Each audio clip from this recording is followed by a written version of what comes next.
everyone, welcome back to Piedra Designs. This week what I've got mounted up here is a Ponderosa Burl. I think it's a burl. I'm not even sure if pine trees technically can get burls. But anyways, I found this while I was driving around out in the woods one day, and I spotted actually another burl, I guess, on a tree. And when I walked over to it and was looking at it, I happened to look down on the ground, and this piece was laying on the ground underneath the other one that was still attached to the tree. Obviously it had been detached for several years. We've got quite a bit of loose and punky stuff on the outside of this. But if any piece screams that it wants to be a bowl, this piece does it. I would like to leave as much natural as I can, but I'm afraid that with all of this, we're probably going to end up turning away most of that and get down to good wood. I did have to, it was quite an ordeal getting this thing clamped on the drill press to use a Forstner bit to get down to good enough wood to use the woodworm screw to mount this. And for as many years as it had been laying on the ground, and then the year plus that it's been kicking around in my shop, there is still some good wood inside there. I just hope we don't have to turn away too much of the natural to get down to the good wood. But enough talking, let's get down to turning. Able to get this piece going at about 430 RPM.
Time to sharpen up.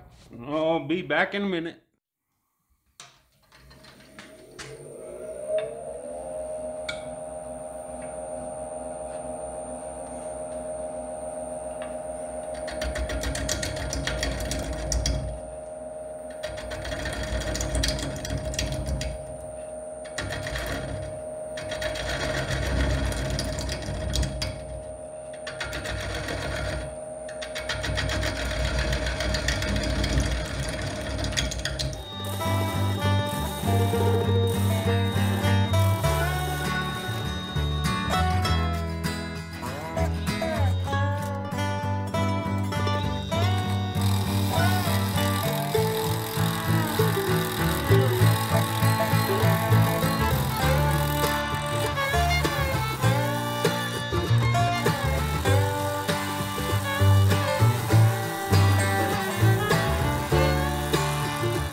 Still got a bunch of rotten wood here that we need to get through.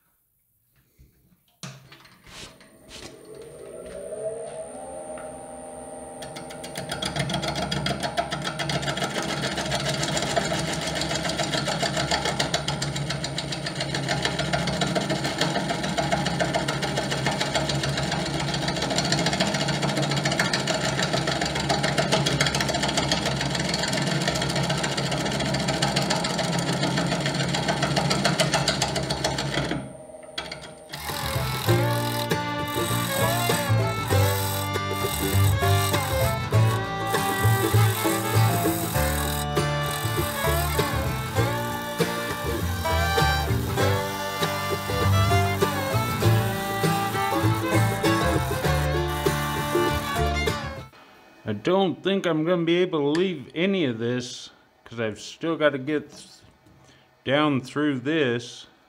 But seeing the wood that we've got underneath, that probably isn't necessarily going to be a bad thing. These highly resinous spots are fun, but it's time to sharpen up again. Let me do that real quick.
Okay, I don't know for sure that we're down enough, but I think I'm gonna call that now and we'll move on to some sanding. I don't know how well the sanding's gonna work because of the amount of resin in here. It's probably just gonna load up the sandpaper, but we'll give it a try and see how it works. So, yeah, there isn't going to be any sanding of this. This is 60 grit sandpaper, and that just loaded up like nobody's business. I even tried putting a coat of sanding sealer on there, and that just made the loading even worse. So I went back and scraped it off, and we're just going to have to go with that. We'll go ahead and get this thing off of the woodworm screw and get it turned around, start hollowing, and then once we have that done, I'll go back through and pick out all the bug trails before we put a couple of coats of shellac-based sanding sealer on this.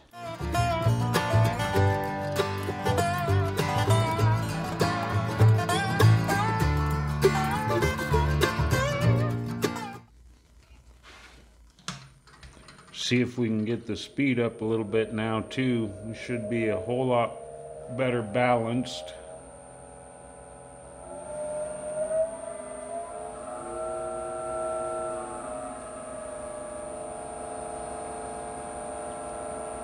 Yeah, there's 570.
Well, that tenon just snapped right off of there.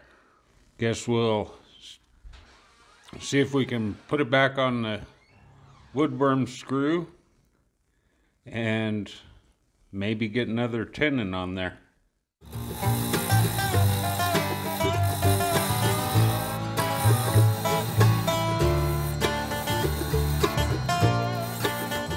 Maybe at least until we get this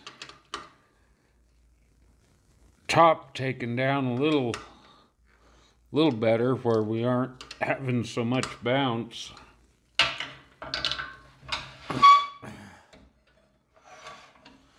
Maybe we better bring the tailstock back up.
Alright, I think I'm gonna call that good on the thickness.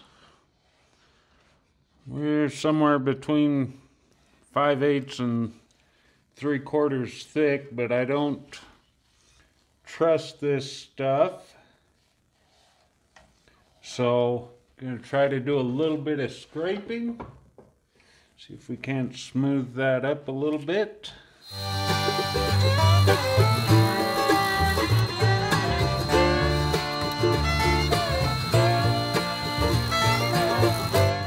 Okay, I think I'm pretty happy with that. Considering the start we had hollowing, I'm going to get the Sandiflex after this edge, and I'm gonna take a pick and pick at these bug holes and get any of the loose stuff like that out of there, and then we'll come back and get some sanding sealer on here. So we got this natural edge all sanded up with the Sandiflex and a little bit of this, not too much, and I've picked out what I can of the bug trails in here. Some of those obviously were quite a bit older, and they had got filled in with the sap and the resin, and there's no picking that out. So we're going to give this a little bit of sanding sealer now, shellac based sanding sealer, just to well, primarily now, bigger concern is getting this resin sealed off so that you can touch the thing without getting sticky. We'll probably end up having to give it a couple of coats.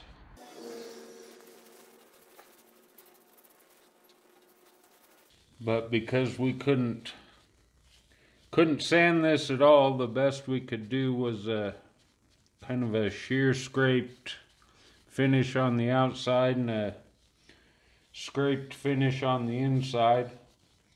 Not gonna worry about trying to make this finish on here a glass smooth finish. We're just gonna kind of leave this thing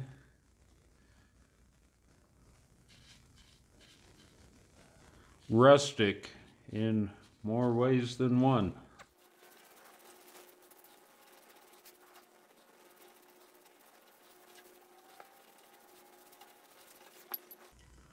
But we'll give this a little bit of drying time.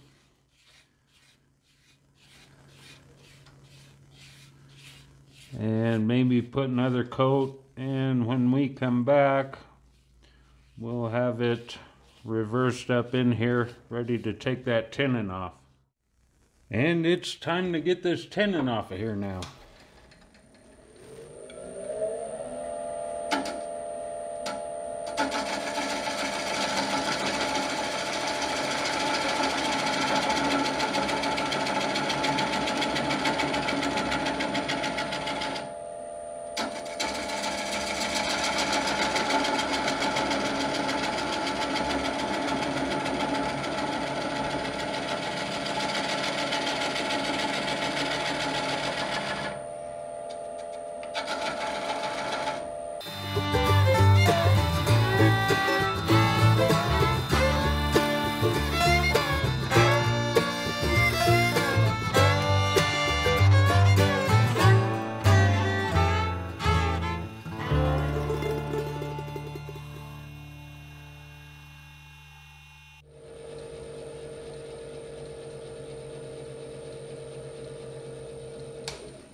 All right, I'll just take that and get it signed and a little finish put on that, and we'll come back and talk about it. All right, we got this thing done finally. Had me worried there for a minute when that first tenon broke off the bottom when we first started trying to hollow it out. I wasn't sure we were going to get through it.